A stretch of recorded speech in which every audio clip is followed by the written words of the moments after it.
Well, gracious greetings, St. Stephen family and guests. Welcome to another edition of Living Water for Thirsty Thursday.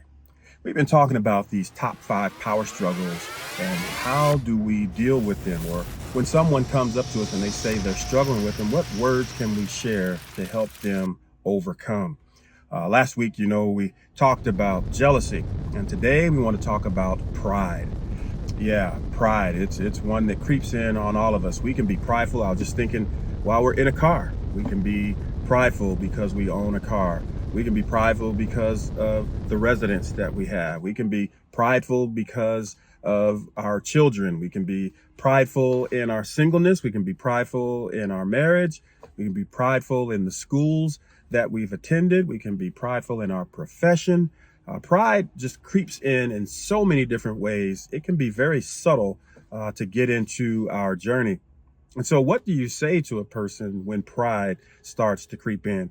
Well, I think remembering the main part that pride is when we actually kind of get to this place where we're giving way more credit to something that we feel like we've influenced or done rather than someone or something else. So that I feel that it's my intellect that got me to be a straight A student, that I feel like it's my intellect and skill to have the position that I have in my profession, that it is my ability and the job and the schooling that I was able to go through that allowed me to have this vehicle or this home or this spouse or this singleness or these children and all those things where we start to give ourselves credit. So where do we go?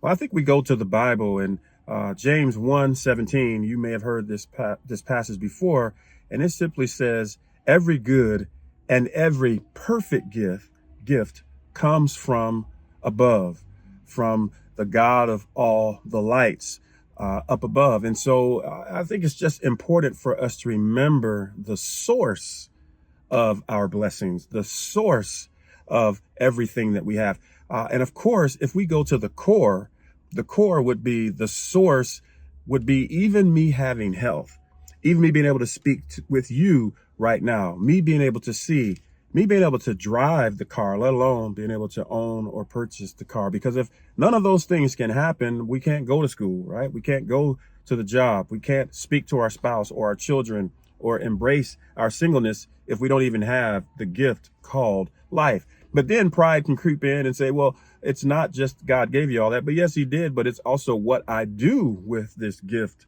called life. Well, even in that, let everything we do as unto the Lord. And it is God that gives us the might, the ability, and the strength to do it. He says, not by might, not by power, but it's by his spirit, right, that we're able to accomplish what we accomplish. So prayerfully, you're getting the gist of what we're saying here.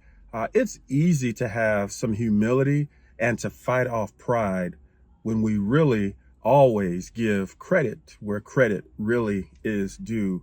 And that is to the King of Kings, the Lord of Lords, the great I am, the Prince of Peace, and the mighty God. Because at the end of the day, even though I may have this car, it is God that just allowed this car to start up and to be ready to go. Just like it was God that woke me up this morning, allowed me to see another day, and allowed me to go one more time.